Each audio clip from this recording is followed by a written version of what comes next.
We're gonna get it right. We're gonna get it right one day. It's your boy Tank G. And Beautiful Headache. And it's Tank G 219 Radio featuring Beautiful Headache. We got some company in the building today, y'all. Yes, hey, how you doing?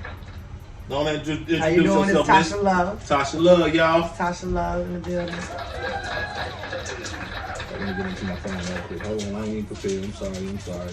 It's okay. We're just going to talk about some current events in this first half.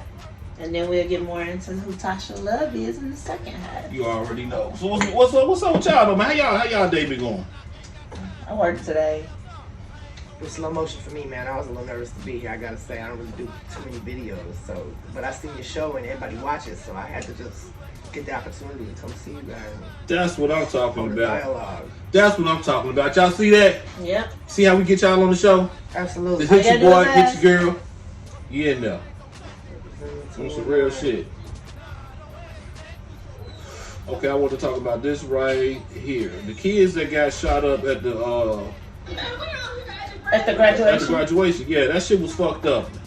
So this was in Richmond, Virginia. You know what I'm saying? I had seen the article a little bit about it earlier, but they had a lady that posted, I guess right after the shooting had happened. You know what I'm saying? She was talking about it and shit like that. You know what I'm saying? Like basically that was fucked up or whatever. And the kids is laid out there in the street. So I'm gonna let y'all hear that right now. Graduation? How the fuck somebody pulling up and killed one of the graduation boys on his fucking graduation day? And look at all these people, we out here ducking. They shot two people that shot some parents and every fucking thing out here at Human Night graduation. They got the little boy out there stretched out. And this is fucked up, man. That's fucked up. Y'all need to raise y'all churn better. Y'all need to raise y'all fucking churn better. Cause it ain't no reason why we got black kids out here dying after they done fucking graduated. This shit is fucked up. Hey, now on some real. That is some fucked up shit right there. You graduate, you done took all this time to go through high school, probably went through a whole bunch of bullshit in between now, just to get killed on your graduation day, man. How y'all feel about that, man? I mean, they were supposed to be celebrating. It's supposed to be a joyful day, and targeting whoever you were trying to target. But what about all those other parents and children who were celebrating that day? Like they gotta. These niggas didn't think about that. They ain't think about shit. You know what I'm saying? Ain't think about nothing. But on some real shit though, let me play devil's advocate because I know if a nigga done did something to you. And this is the only time you can get them. You trying to catch them when you can. Get them. Trying to catch them when you can. That's a damn shame, though. That's that mentality, though. That's that mentality that just keeps us, honestly, down. Fucked up. Got us fucked up. It definitely do got us fucked up, but ain't no telling what that little man did, because, these little niggas is demons out here. These little niggas is straight demons out here nowadays. You know what I'm saying? Like, I ain't gonna even play with it. I ain't gonna even hold you. Some of these motherfuckers will... 13, 14-year-olds will kill your goddamn mama, goddamn. Oh man, they beating up old people and robbing them, and pistol whipping them, killing them. You ain't even got to go through all that unnecessary violence if you wanted to really rob somebody that old. It wasn't. I mean, they doing hot shit. They doing some dumb shit, and then you see like the people that was on the robbing spree that killed the Chicago police officer. You know what I'm saying? That was some fucked up shit too. Yeah, she was definitely because they wanted to throw a barbecue and they didn't have any money. They didn't have no money. So this is what y'all do. Damn. Yeah, this is the shit that y'all do. And somebody lost their life because of that. That shit didn't make no motherfucking sense to me. Okay, now we gonna go into this one right here. The teacher that was calling the student a nigga. I didn't look too far into it, but did you? No, that's not just it. He said he called him that, and then he said sorry, just as fast. Not only did that happen, but he was just placed on a leave. He's not fired or anything. Go ahead, play it. I'm sorry, but ain't no sorry for that. I'm a union. I ain't the union representative yet, but I know a lot about the union. And they tell me if they was to hear me say nigga or anything racist on the job, I could lose my job. Especially if they wouldn't enforce it. Come on, especially if somebody feel uncomfortable. Yeah, it's because that's exactly why. It's because you're not supposed to behave that way in a professional environment. Because what happens is that you don't know who you made to feel uncomfortable. They could just be an earshot. It could be a Mexican, and I said, nigga, I don't feel. You don't like that. I don't like that. I don't do that. No, it matters how it makes others feel that can hear it or that are in Them fucking the essays is just as racist as us, cause I have to make them cool with me. We not racist. Some of y'all is. But I have to make them cool with me. But it's a lot of older Mexican guys and shit like. They didn't fuck with me when I first started there. They didn't even speak to me. Right. Well, they got. I didn't even know these motherfuckers could talk. Yeah, but they have to. So basically, you got to think about the fact that most people who immigrate to America or anything like that, they have to work these jobs that are harder or whatever, and all they want to do is earn their money, and that's it. They don't want no drama, no BS, so they don't talk to people because they're not trying to make friends. They had to do a lot more to get where they are than we do because we're here in America. Like, so that's why they ain't getting the grants like the Arabs and shit. As soon as they get over here, they get a whole grant and tax free. Yeah, because they're sneaking in. The rest of them kind of walk. So I gotta leave and sneak back in and give me a grant. Right. No, you don't get a grant, but you do get things like your medical care and your food stamps and housing and stuff like that. Oh, but I believe that's part of systemic oppression, though. All that food stamps and stuff. Have you ever noticed? If you really, I gotta say, I'm on food stamps. And the first thing they do when you try to better yourself or better your situation or get a job or get a check or do anything that may help your situation is lower the stamps or lower the benefits that they're giving you. They take the help away first. You know, they tell you they want you to get a job and go to Impact and do this, and then you do that. And the moment you get the job, they pull them stamps from you. Prices of living have gone up. All the grocery stores, all the food, everything's more expensive now when you go do your shopping.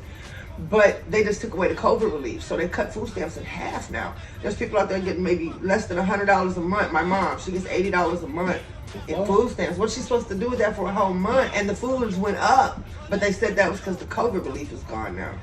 And she's on disability. I help take care of her. Because the COVID out here, we're going to lower y'all stamps. See if y'all that's the COVID relief. We're going to not feed y'all. No, in reality, they're going back to the pre-pandemic rate. Okay. Yeah, so it's not like they're actually lowering it. It's just that it went on so long that people adjusted to. Yeah. Oh. So it's but her shit was lower. Look, she used to get $157 a month. Now she gets $80.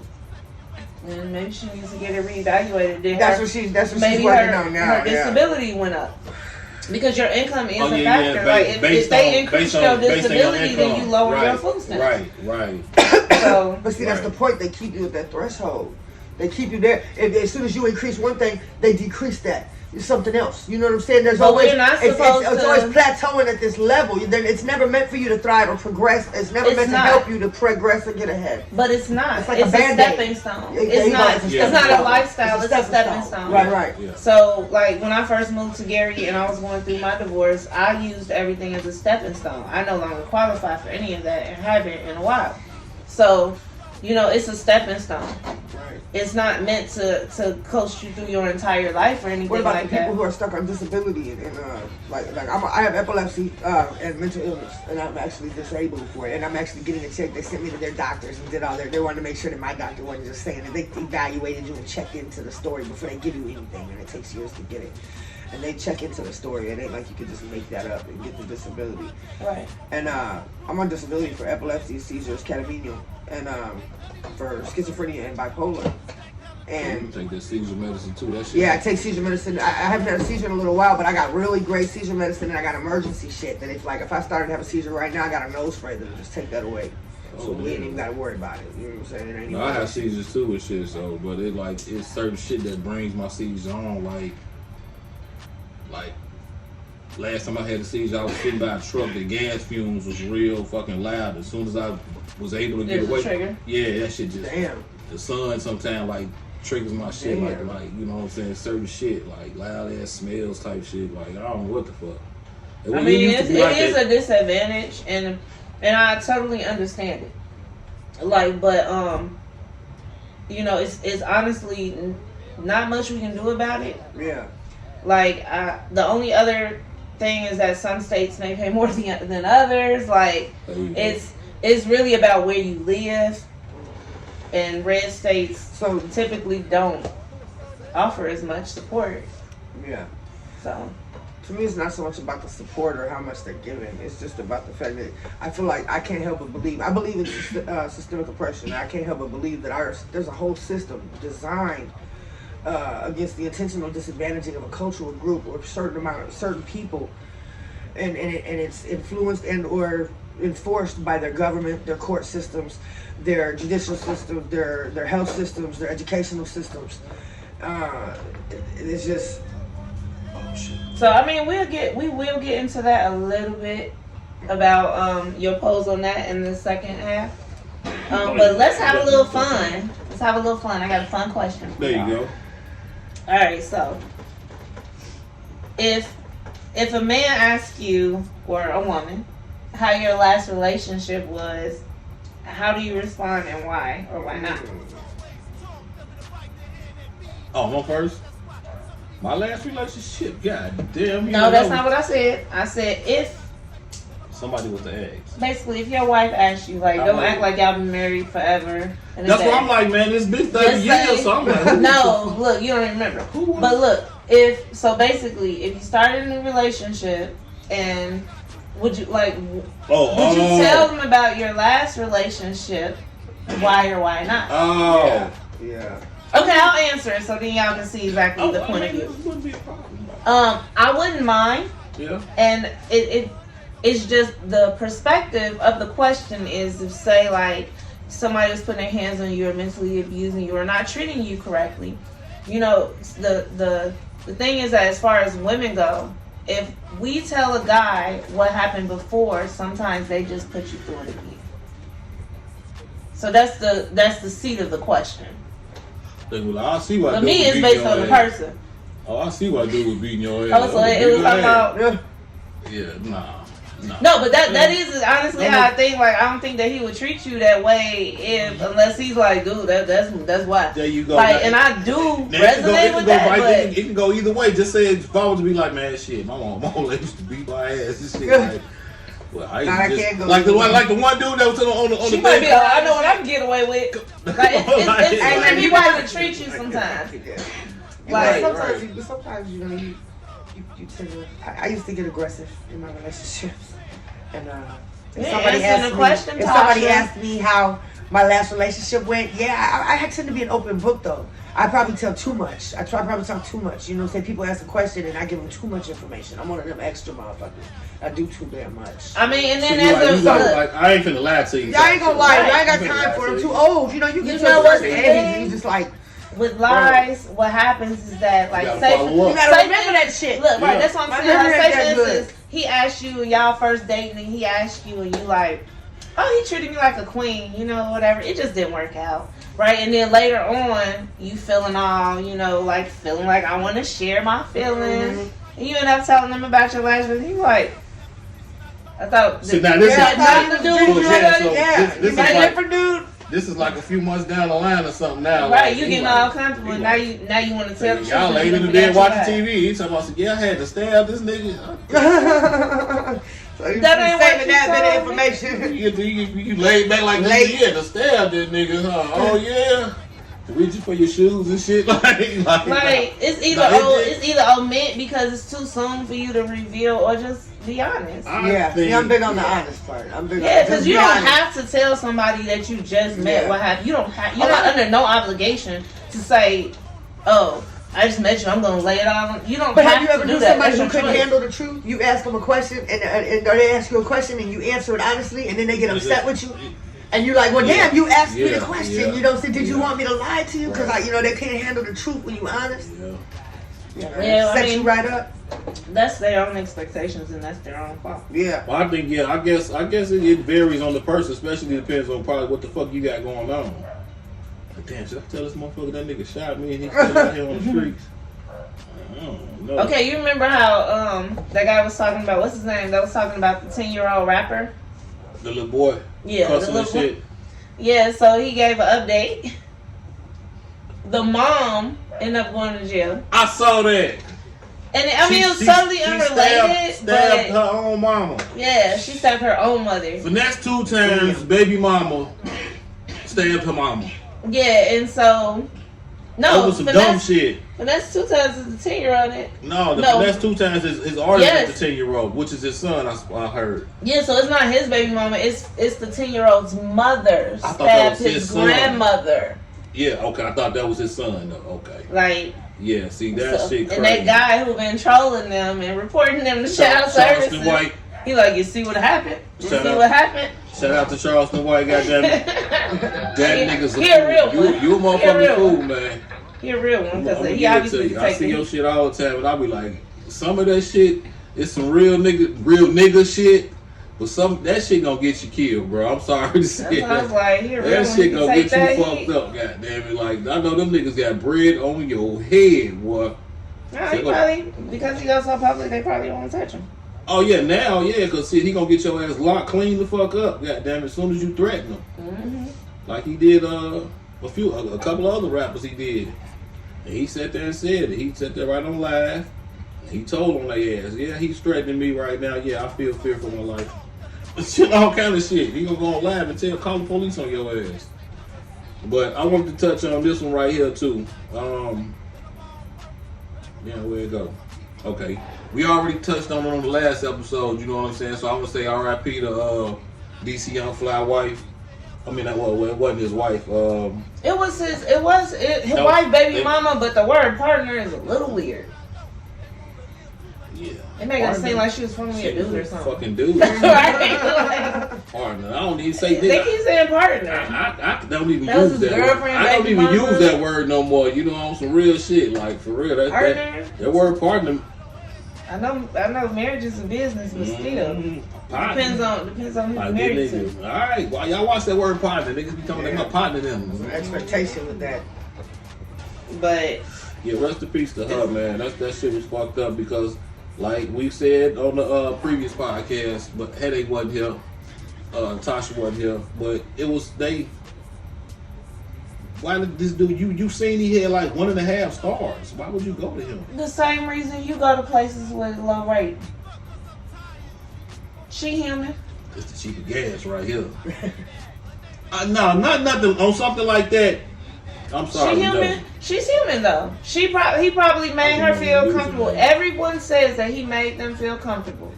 Then he got motherfuckers. So, and what, like, we don't know. Maybe she didn't look into all that. Maybe she only talked to him. Maybe somebody had a good experience and told her about their good experience. Like, right.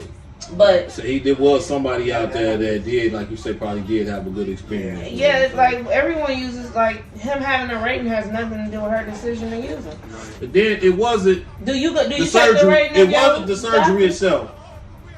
It wasn't the surgery itself. It was the recovery from the surgery. Yeah, it wasn't. Well, it wasn't the surgery. We itself. don't really know because they took away their responsibility to that after they already gave it.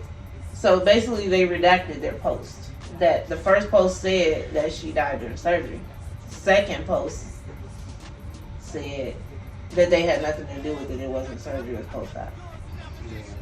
So, but what's bogus is that this Azalea Banks lady. Yeah, that's what you said. Yeah. Yeah, she's basically saying, you know, it almost sounds like she's laughing at it. Yeah. Like that's what you get almost. You want to read what she said? Like, I got it. Like, she's so, I mean, it's so rude. Like, yeah, I saw that shit. I ain't like that, but that's why I'm like, who the fuck is she talking about? No, she ain't talking about. She's mad at him. Like, no, she's mad at DC Young Fly for the things that he said to her, but and she's blaming DC Young Fly for his own baby mama's death. And that's a mental fuck. And it says that so many things are wrong with her, with Azalea, for saying that. Because what if he already does feel responsible? Right. This is the mother of his children. Never know what somebody's feeling over some shit like that. And it's a low for her because. But it says, DC Young Fly spent years disguising his own deeply rooted hatred of self as jokes pointed at women's beauty, projecting his own feelings about his own ugliness into women perfectly secure in their own skin. Say what you want about my tears. They were pure tears of rage, not at all a sign of weakness, because in the end I won.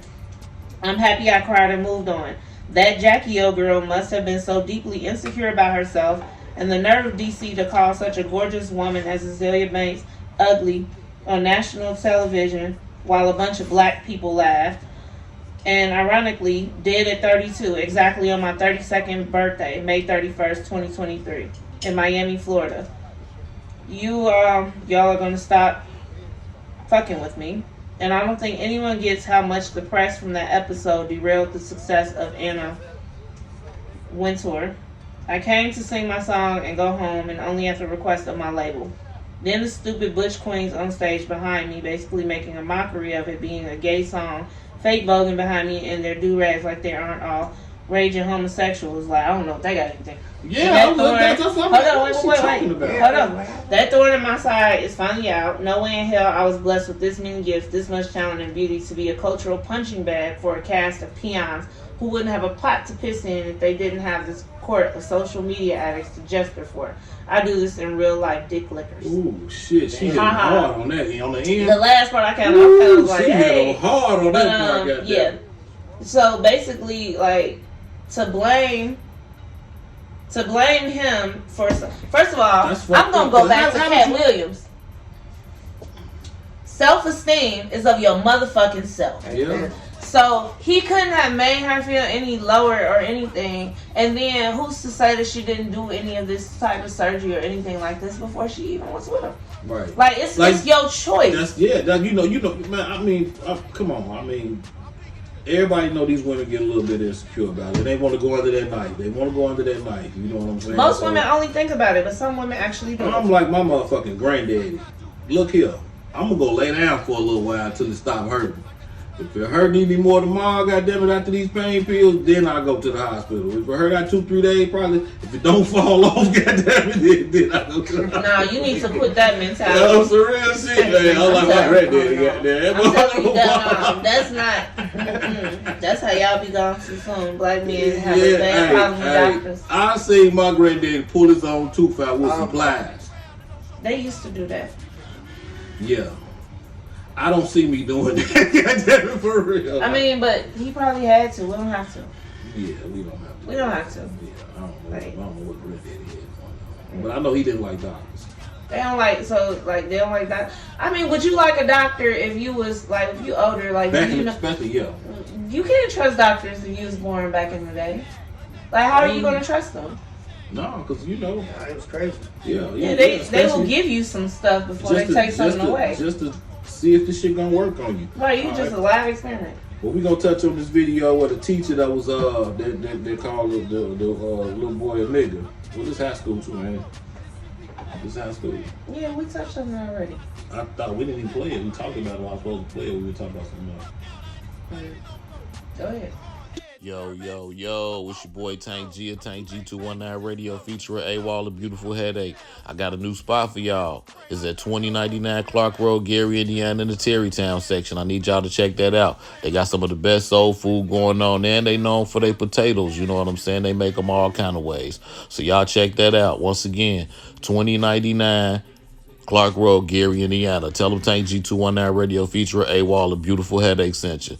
Make sure y'all tap in, man. Get some of that good food that's going on out there. Once again, 2099 Clark Road, Gary, Indiana. What you looking at, nigga? Oh my God! What you looking at, nigga? Oh, I thought it was more. Oh my God! I don't hear him saying sorry. I The heard him say Marshalls sorry. in there beating his ass. Oh my God! Oh, I'm sorry. Yeah, he said, "Oh, I'm sorry." Oh, Yeah, he said, "Oh, I'm sorry." Yeah, he said, as soon as he said sorry. it, he said it like he be in his living room talking about it and had like a moment. Like, right. He got too much of relaxation. Oh, I'm sorry. He should have got he the one smoked him a joint or something. It was like, hold on. He thought it was cool. He got possessed. Ooh. No, he said it so fast that he did realize Like, it. Like he didn't know what he doesn't. said until he realized it. Yeah, because he almost in the same breath, he said, "I'm sorry." Yeah, he was like, yeah, that's So it barely left his mouth before I'm sorry. Like, Oh shoot. my goodness! Like you knew you were supposed to get your where ass he was. blessed behind that. But all he got was a leave of absence. Damn. That's What neighborhood was they in? Where they at? Oh, Where I was don't. from? Look, that didn't even matter after I saw it. That's not enough. Just as long as he ain't close enough. That's not enough. That's all. But he shouldn't be allowed to still teach. You know what I'm saying? Like, you got to make sure he's not like around here. Yeah, I mean, but you know, they don't really care about. I ain't gonna say they don't God care about forbid who he's teaching still that, but teaching. shit, as long No, as they well, you know what? you stay in there. If you That's They don't want no fucked up. Leave lawsuit absence, either. so what, they let him come back? no, Go ahead. that's kind of a touchy thing because you got to think about it, right? There's a range of what's offensive, right? So there has to be repercussions. They having that mentality and then be a teacher working with black kids, and he expects to be as a black woman, that's a trust issue. As a black woman, I feel that it's okay for me to say that yes, he should have to deal with something, but that is not the worst thing that happens in the school system. No, it's not. So it needs to be dealt with accordingly. But a leave of absence is not sufficient simply because it's a break for him. Right. And what about that child? There has to be some sort of consequences that are realistic and that also are fit what he did. Yeah. I mean, he didn't commit a crime. Well, you know, really how many of his students? He should not be working in a black school if he doesn't know how to tailor his. But you got to think about it. That need to follow him. No, the reason that I'm like, yes, it should be put on his record. But the reason I'm saying that is because, first of all, I'm an unbiased person. Like, if a teacher calls a student out their name of any name, whether racial or otherwise, they should have to deal with the same fate that he will have to deal with. If a teacher does anything to a student at the same time, we only got the end of that story. Mind you, there's no reason that a student should ever, that a teacher should ever disrespect a student. No reason under the sun. That, you know what, and you know, people play too, so. That's what I mean. Like, you know what I'm saying? So he probably really has to deal with things. And what if we don't know? What if he, God forbid, he's the only white teacher at the black school? It was a skit or something. They was playing. Say, Mr. Brave That's what I'm saying. Like, no, but Benny Brave is the fuck. You get student loans paid off and everything. Like, teachers white teachers are actually so forced. They dared him to say. They played like, okay, we recorded his ass. Yeah. But look, bro, white teachers, all teachers, in actuality, once you gain your degree and everything like that, in order to pay off your student loans, like, what you forgiven, you have to work at disadvantaged schools. So that means that people who are really not used to certain situations are forced to be in them because these teachers are needed. So it's practically forced. So they're put into an environment. I'm making no excuses. Right. But I'm just saying that's not. That's actually, why you gonna get some. What you looking at, nigga? That's what I'm saying. Like it's not an actual crime. I mean, you get coaches messing with little girls and all types of stuff. No, you see what I'm saying? Like, those are crimes. Coaches, this is crime. It's the teachers, it's the police. This idiot had a slip of the tongue in a bad mental space moment. Like, he deserved to get his ass whooped. Yeah. Like, them parents need to go up there and whoop his ass. That's what needs to happen to him.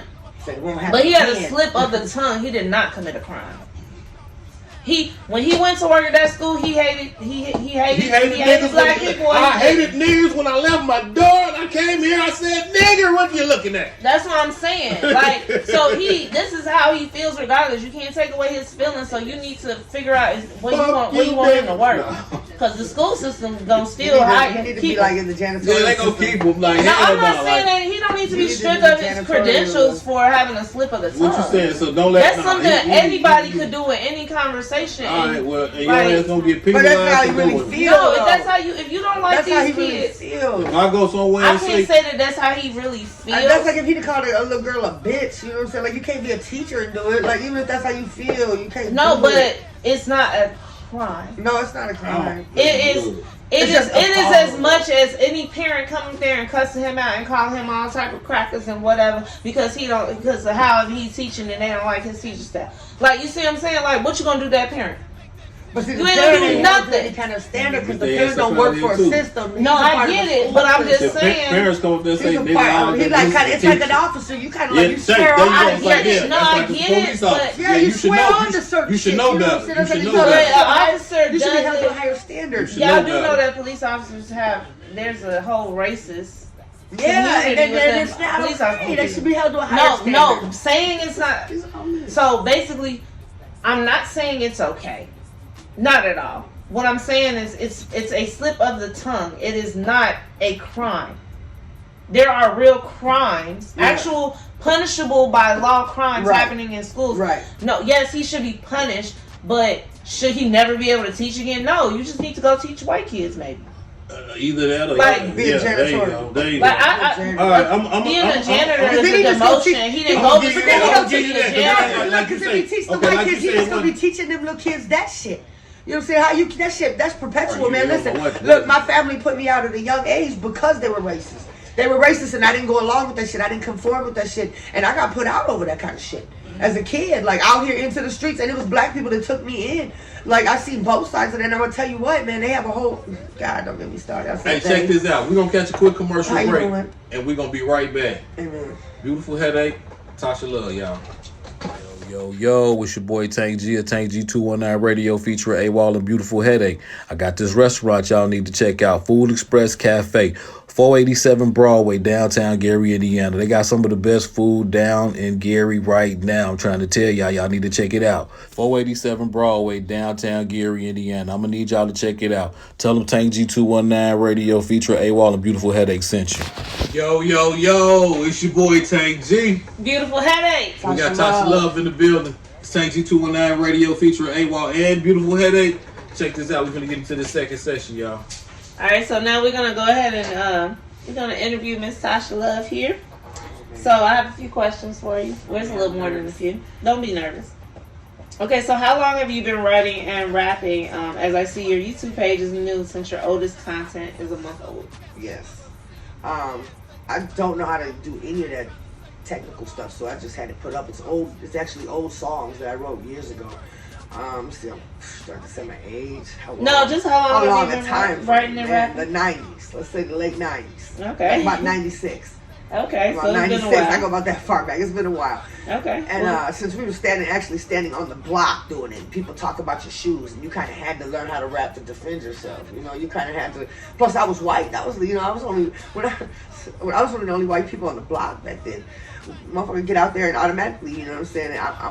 I'm a character. They coming at me, so I had to learn. You know, my fiance was like, "No, you gotta learn how to defend yourself. You gotta learn how to, And I had a little rhyming skills, and he's like, "No, you gotta learn how to do better than that." So he actually sat me down. He had a little dab machine in the studio, and sat me down, and we started writing and doing music together. And, okay. So what does music do for you? Oh man, I have mental illness, so schizophrenia and bipolar. It's therapeutic for me. It's an outlet for me. It's a way to vent for me. It's a way to, only one of my songs isn't actually lived through the eyes of reality, things I've seen or been through, or an attitude or a lifestyle I was living. I only have one song that wasn't actually lived through my own experiences. It was actually written for someone about their experiences. But all my songs are real experiences, so it's I did listen to each one of your songs. It's always been an outlet. It's always been an outlet for me. My favorite was Stalking Me. So I didn't get a chance to listen to it, but I did. I listened to every single one. Thank you. Okay. What did you think? I mean. No, I'll be honest. I'm here. I'm here for that. I'm here because I want that. I care about what you think. I didn't know. I care about your opinion. I didn't know that you did every one. I mean, there were some things about it that I didn't truly appreciate. But if I listen with just my ears and nothing else, then it's hot. But Stalking Me was my favorite. Stalking Me was my favorite. And then, not only that, when I listen to music, I like to hear the person. If I don't hear the person, then I look at it like, oh, this is the same thing we have. I like to hear people stand out. So I'm a hard critic on music. I'm just gonna be honest because I think it should be real. I think it should be raw. I think I should see you when I hear it. I should see you. And if I don't, but I like Stalking Me because it resonated. Like Pretty Girl Problems. But tell us about Ill Man Music. Ill Man Music. This is my boy Noah, my boy Clone. Clone One Productions and Ill Man Music. We're all falling under Ill Man Music. I wouldn't say it's a record label or anything. It's just beginning. This is all new. That's why my posts are only like a month or two old. Okay. It's all new. And I'm just promoting it. I'm y'all supporting got that old? It was nothing on there. It's just some of my music. The music that's all up now was written years ago. Okay. That's why it's actually you can actually hear it from the new music I'm doing now. You can hear the growth that I've actually undergone since then. like I'm not even into the same shit and the same mindset that I had back then. Okay, yeah. Okay. But I had some shit like that I had to leave alone too. Like, yeah, I had to, but that was early shit. That granddaddy was before my fiance was killed. That was when I still had my whole crew fell apart. Everybody is either dead or in prison right now. Yeah. I got people in prison that ain't never getting out. They they got no parole. Okay. I got like. So what type of artists do you work with? Like what genre of music? Is it just rap? I do. Noah, he actually doesn't really do the kind of beats that I don't use his beats. The beats I've been using, I've been just borrowing off of YouTube. Just beats that I thought were hot on YouTube, because I don't use his beats because he don't design the beats that I do use for the music that I do. But he's trying to get me to get out of my box and out of my element and do a different kind of music and maybe step out of my comfort zone. Okay, and I understand you want to work with artists. Like, what would you do for artists? Like, what do you do for artists? I would like to be a ghostwriter. Actually, I feel like I'm at the point now where you know what, rapping isn't blow even somebody image up. Rapping isn't even no longer what getting on the stage, going on tour. If I was to blow up tomorrow, let's say I wrote a hit and I was to blow up tomorrow, that's really not what I want to do. You know what I'm saying? That's not. That'd be nice. You know what I'm saying? It's nice. I mean, who can't use the way out and the money? But I'm a writer. I want to write. I want to write. You know what I'm saying? I can write some shit. I can write some hot shit that would just, you know what I'm saying? At this point, it would be for somebody else to perform and to go do and be a ghostwriter. But I can write some hot shit that people might be able to relate to and resonate with. And coming from other people, coming from the right person, the song might resonate a little more if it's coming from the right if it has the right approach. You know what I'm saying? I have a lot of songs that might be heard. The Stalking Me song, I'm a little old for that. You know what I'm saying? But if I had some nice young city girl looking, young girls out there ready to do their thing and they doing stalking me, hey, that might fit a little well. Okay. Fit a little better. So for somebody who fits it, but I can write that kind of shit. Add their own swag. Right, put their own swag on it, add the up, do their thing. But I get it. I like to write. I like to sit back and just write. Maybe sell some of that. Okay, so you said you were working with a fresh new artist. Do you want to talk about that or no? She's not out yet. She's not ready for her debut yet. She's still working on that, so we're gonna surprise everybody with her. Okay. Otherwise, she's kind of sitting in the background right now, just kind of slow motion. What's her name? Her name's J Dior. You'll be hearing from her soon. J who? J Dior. J Dior. J Dior, and you'll be hearing from her soon. Dior, yes, Dior, and you'll be hearing from her soon. She is. She is. She got anything out there? Not yet. She's just starting. She's just starting. We're gonna be doing a debut. She's gonna be making a debut. I mean, I should have asked it off camera. Yeah, we want to learn today. So, can you tell us about the motivation behind your poem about systemic racism? Yes. I have a couple motivations actually. I was raised in a family when I was young. The people in my family kind of had racist views. I gotta be honest, and they tried to sell that shit on, push that shit onto me, and they kind of teach that to the next generations as it goes along. It's kind of sick if you think about it. They teach that, they spread it on to their kids, and they pass it on to their kids. And I kind of bucked that system, and I was taken in by black people out here in Gary. That's how I came upon being in the hood in the first place as a kid. And I was open to it, seeing it in my family firsthand, and then seeing it how people, the experiences that my people have went through, and my people meaning my black family, that have went through, and their experiences and the things they struggle with and that they go through. And it was just like, wow, man, this shit is real. And there's a system really designed for this. I mean, there's really a system that's designed. It's kind of sick, and you start learning more about it. And, even Tupac used to speak on it. I mean, it's designed that way, and it really. Every day somebody sending me, I was like, nigga, damn. So, like, what do you believe that artists? I'm pissing somebody off. I know. Yeah, like, what do you believe artists can do for Gary and systemic racism in Gary? Like, what do you believe artists can do? I believe as a local artist, I believe the first thing you have a responsibility to as an artist is your hometown, at least. You know what I'm saying? After your family, it's your hometown, and I'm just saying on the business end, on the music end, not on a personal aspect, but on your music end. If you're an artist, you can't very well expect the people in a city and everybody to want to support what you do in your craft and pour into you, and you're not willing to pour back into your people. And so I feel like as artists out here, just even though we ain't quite stars yet, we might not have blown up yet. We might be stars in the making, some of us, you don't know, but we're never gonna get to that point if we don't start caring first about our own city and our people and what we do and how we carry ourselves and what we can do for our surrounding city. And I feel like we need to all step up and, maybe start a mentorship, maybe help out with some schools, maybe a Boys and Girls Club. Maybe, I'd like to get a playground out here. We don't have a playground. Guess what? We got a park, a broken park, but we don't got a playground. We don't. But the Boys and Girls Club, which is not that far, actually my son goes there. The Boys and Girls Club actually has a studio where kids can record. Nice. Yes. See, now we get some of the local artists to come in there and volunteer their time.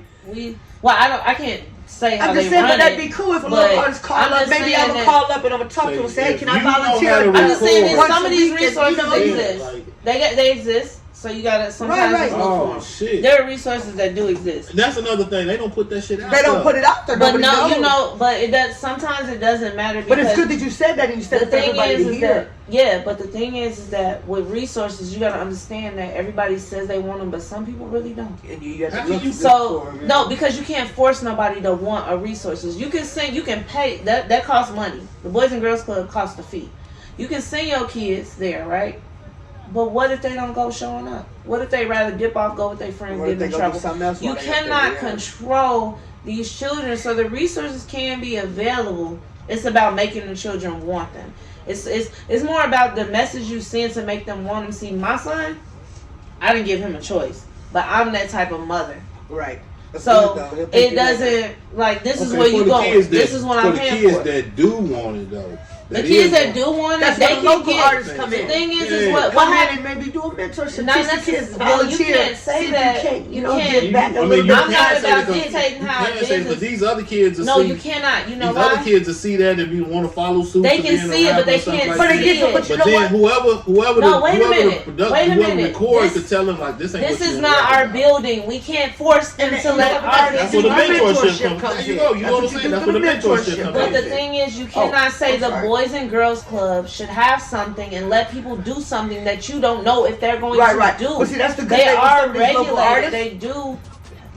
You better pay a membership fee or something. A lot of artists have their own studios. But I'm just saying, how much is the fees for it depends. There are family fees, and I pay for my fees. Oh, it varies. Okay. So, and there are also scholarships. So if there's scholarships and grants and things like that, so there's packets that you can fill out if you are a low income family. But I mean, if these kids get their parents to fill it out, then go for it. But you cannot dictate if as an artist, if you want to decide that you want to mentor youth, you need to start you an organization doing so. You cannot dictate that the Boys and Girls Club should go ahead and do it for you and let you do it on their like. What if that's not something that they're allowed to do? Right. What if this just I see what you're saying. What if this just a producer that we got coming in here? Right. He ain't finna do no mentor shit. He just recording what the fuck you tell him. So he just there working the studio. Look, if you shoot him up in here rapping all this gangster shit, goddamn, he just gonna record it. That's what I'm saying. Like, if you really want to do something, you shouldn't tell people how to do it. You should implement your own change. But see, that's where the you gotta be the change. Like they say, be the change you want to see in the world. You don't delegate. You don't tell people what they should do. You do it. If that's what you want to see done, do it. But that's where the local artists come in, like me. See, I'm with my mentor. She doesn't pay for studio time or recording time. I take care of that. See, there you go. And you're making a difference. And with my mentor, she has her little classes and her sessions. There you go. She gets to go ahead and do her music and gets a little aid and assistance with her music if she needs it. Okay. And we have local artists out here that have their own studios. You know what I'm saying? So they could actually. You got some artists if that's where it's going, but that ain't even what they have to volunteer doing. They don't even have to use the studio time. It don't even have to be about music if that's not what they want to do. But they can get involved in so many ways. Everybody has a different passion or a different something they're good at, or a different talent, or a different hobby, or whatever they like to do. Well, we talking about artists. Maybe we'll keep it on that platform. And again, too, like you the said, artists you say involved. if the equipment is accessible, you know what I'm saying. Like so, a lot of these want to be producers to come in there and start playing with that shit. Find your talent. If you say into the Boys and Girls Club, but can they? Like it's not our space to volunteer to say, We don't know what they follow. Are you eligible to come in here? Are you going to get signed up to come in? That's what I mean. We can't just say that that's the way it should go. I mean, that is cool. My point is that there is a studio there. These kids can go in there. A lot of people don't know that. But the thing is that these resources are available, and sometimes you have to Can I Google that free studios and Gary? No, you cannot, because it's not a free studio. It is a benefit of being a Boys and Girls Club member. They need a commercial then. We gotta go do them commercial. If you want to, but we only have one Boys and Girls Club left open in Gary now. I don't know. I only know one. Gary only this big, man. See, that means that 19, and then there's one on 5th too. So there, and Gary's not. That's still up and running. Yeah, Gary is not that big. So 2 is enough. Figure out where you want. Look. 2 Boys and Girls Clubs. We can't just ask the names without knowing that they exist. 1 hospital. No playgrounds. 5 police. No. We got playgrounds. We just might get lead poisoning. Yeah, something might happen to you. But okay, so next question. Hey, good evening. Straight out of East Chicago, we got Paquitos Taquitos in the house. We're making the best steak tacos that you can have out of a taco truck. If you don't believe us, come try it out. Right now we're stationed over in Gary, Indiana. We're serving up tacos that are marinated for 24 hours. This is Francisco Gomez. He's the brain of the entire operation.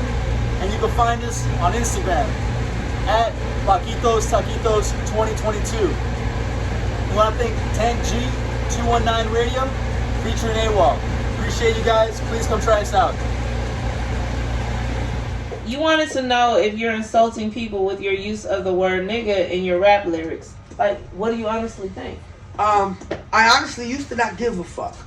But I feel like I can't help but feel a higher sense of responsibility now at the level of growth and development I'm in the middle of my process. I feel like at some point you have to care. It isn't so much to the point where what people think about you to the point where you internalize it, but you got to care what people think about you. No, but you said to the point about where, the use of the word. And the reason I care about that is because am I offending people? Is it offensive? I'm white. What do you think? I honestly, I think now it is. I had an epiphany yesterday. Okay. I watched the video. My grandson brought me a video. He's 8 years old, and he was a part of my epiphany yesterday. And I was thinking about this show and trying to be ready for the show and going over things. And he brought me this video because he heard me talking about the show and what I was going on the show for. And he brings me a video of Travis Scott giving this little white kid the permission to rap so I sent it to you. And because I was going to mention it on the show, and I watched it, and I was appalled. Look, just thinking about it, I get chills. I couldn't stand seeing the kid do it, and my first thought was, is that what I look like? Is this what I sound like? And I thought, oh my God, look at I'm getting chills doing it again, bro. I can't even help it. Like, damn, so it was like, and I was appalled just thinking, oh my God, I was disgusted. And I'd have snatched him up if I was there, and I wouldn't have cared what Travis thought. And I'd have thought, damn, what's fucked up is I used that word, but I felt like snatching him out of his skin. So you now. And then I listened to the host say, man, he said something really just amazing. He said, if Martin Luther King would be rolling over in his grave right now, because the use of the word nigga has been so normalized. It's been so normalized, and people have become so complacent to a white, black, anybody. No, it's normalized. That the oppression is now set back. No, this is the difference. It's normalized for us. It's behind the curtain for you.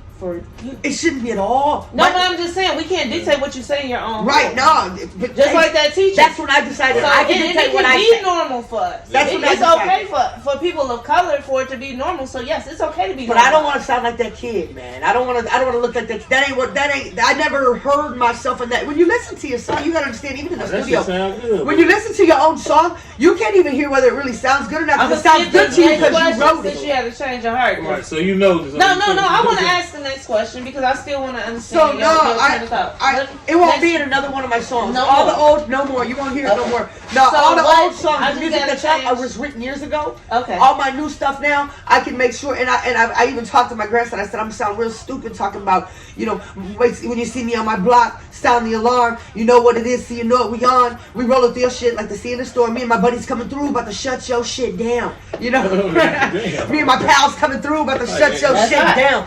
Okay, so my nana did what? Right. So what in your former days of using the word nigga, what gave you permission to use this word since you're not a person of color? Honestly, it's gonna sound so lame saying it now that I hear myself now so much more clearer since I had that epiphany. I feel like I have a new I don't know, a speaker into myself now. I'm hearing me talking. I used to not really be that self-aware. So how did you feel that, how did you feel that what gave me that to say that? Like, when I was growing up out here and I was raised by my family, I used to talk to them. At first, I told them I would never use that word because my family they always use that word, and they said, well, first of all, there's a difference. You're not saying ER, you're saying A, and I said, but that don't sound much different. And they said, well, first of all, but we're telling you, we know, we're cool with it. So we're giving you the hood test. So we know better. So my inner circle, if you look on my feedback in my Facebook, all my people are like, man, y'all don't bother us with all, G. If you using that word don't bother us at all, G. We know you. We all know you. We don't feel no kind of way. So that's all my support. But they know me. They know me for years. You do understand. There's people out here who don't know me. No, but they hear me. It's not they hear me, and I sound like that white boy. We don't. Right, you don't. I sound like that white boy. It's not people out here. There's the world. You chose to put your lyrics on YouTube. That is not people out here. That is the world. I didn't give a fuck what the world. No, I understand now. You don't. I don't know the world. But we still, I don't know the world. Your epiphany happened just yesterday. I care about. It starts at home. You gotta understand. So, you gotta understand. This is all new for me. Yeah, this is all new for me. No, I understand. Not the music, but the attitude, the giving a fuck, the caring. I never gave a fuck. I wouldn't see. Just a couple months ago, I came here with a whole different attitude. Another couple years ago, I wouldn't have gave a fuck about anybody's feedback or asked the question. I never even asked the question. But you did just say yesterday. So yesterday is fresh. But yeah, this was just happened yesterday before the show. So that means that the show.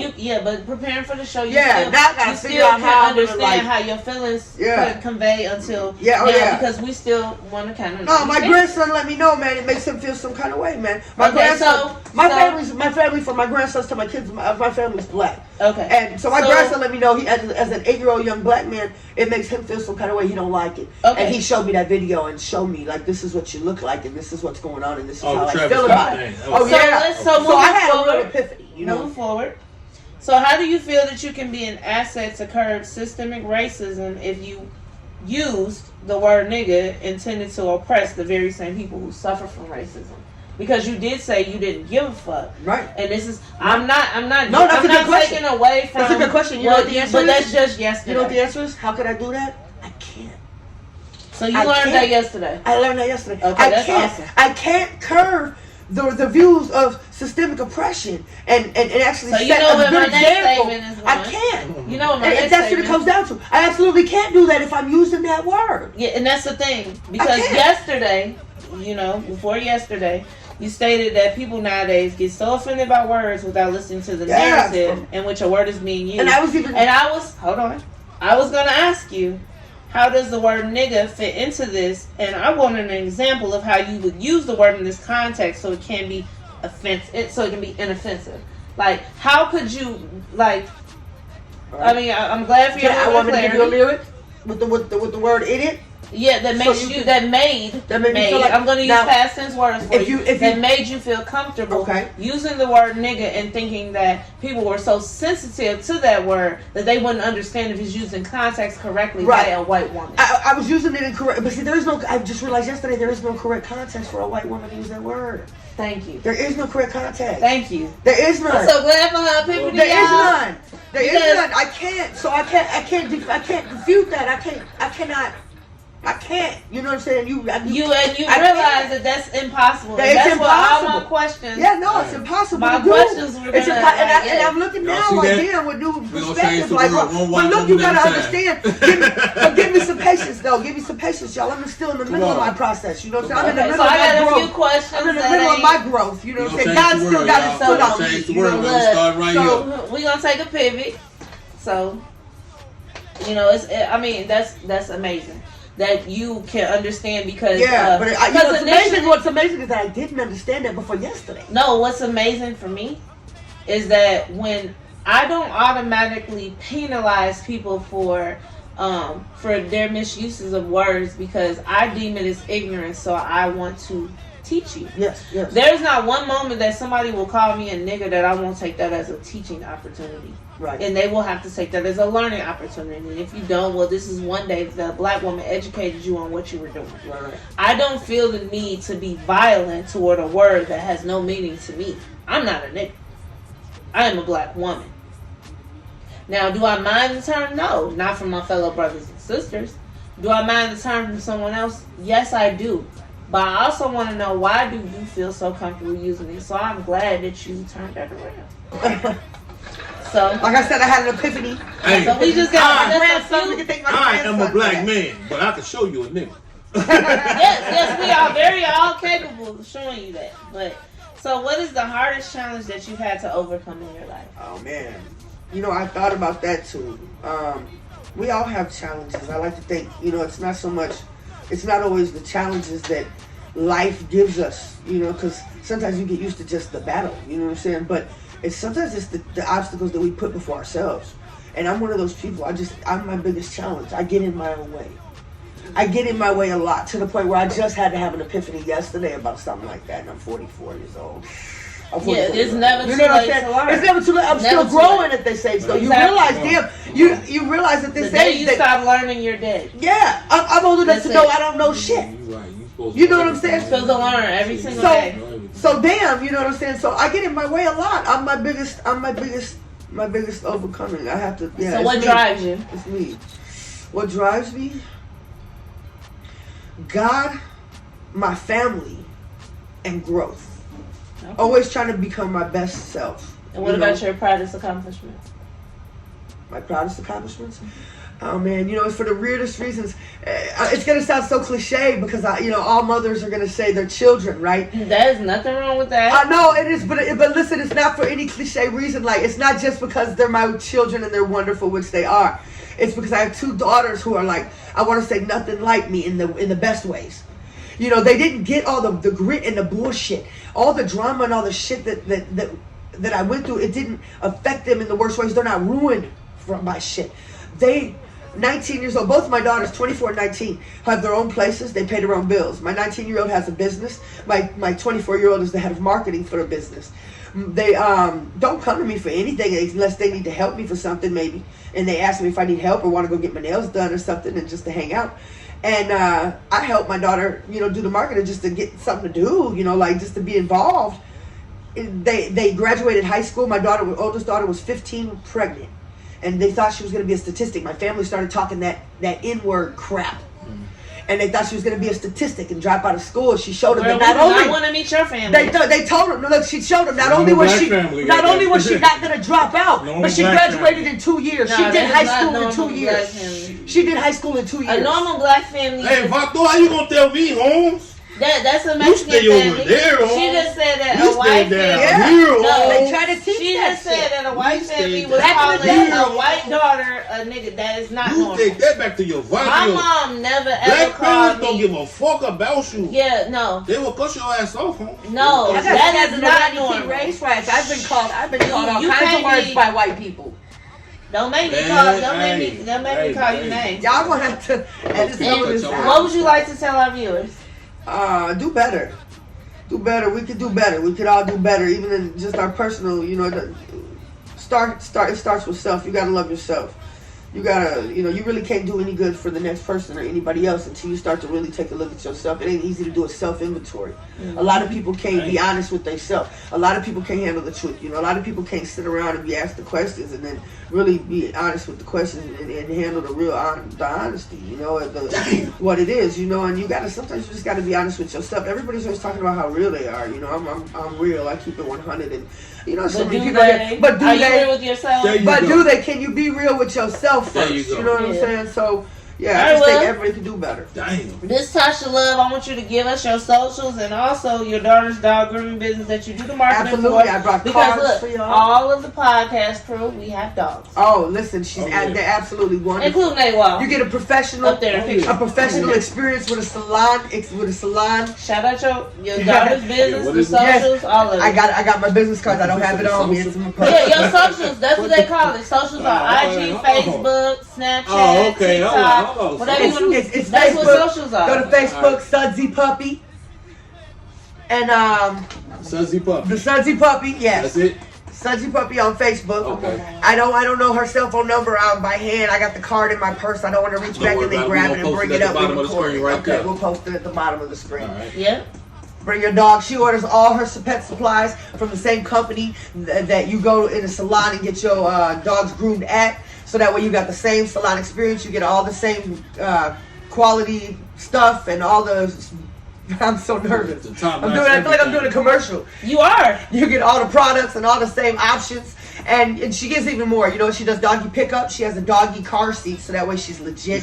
She picks up, she drops off. And we need to. He gonna come in and do a doggy hair commercial. dye. He's gonna Doggy do a hair commercial. dyes. Yes, she will He come gonna to do your a house for commercial. those dogs who can't come out. She'll come to your she'll come to house the house and do it. She'll come to the house and meet you. She'll bring you to the boutique if you want. She's got I the got a little shop, you'll love it. Havanese poodle that would She'll love come to right be to the house so you comfortable. to When the people are house. comfortable for the first visit, you want to meet your groomer. You want to see how they act with your Yes, puppy. I You want to do. see how they Come do. to You're the a house. dog mommy. Those are your Yes, I babies. am. That matters. Then she takes care of all that. She does all that. It's a personalized situation. Okay, I do need that It's a good information. experience. But we gonna go ahead and close it out. It's your boy Tank G. Beautiful headache, and I guess. Tasha Love. Hey. And we out. I gotta go. I got something to take care of. You ain't on our level, we who got it. I was so nervous.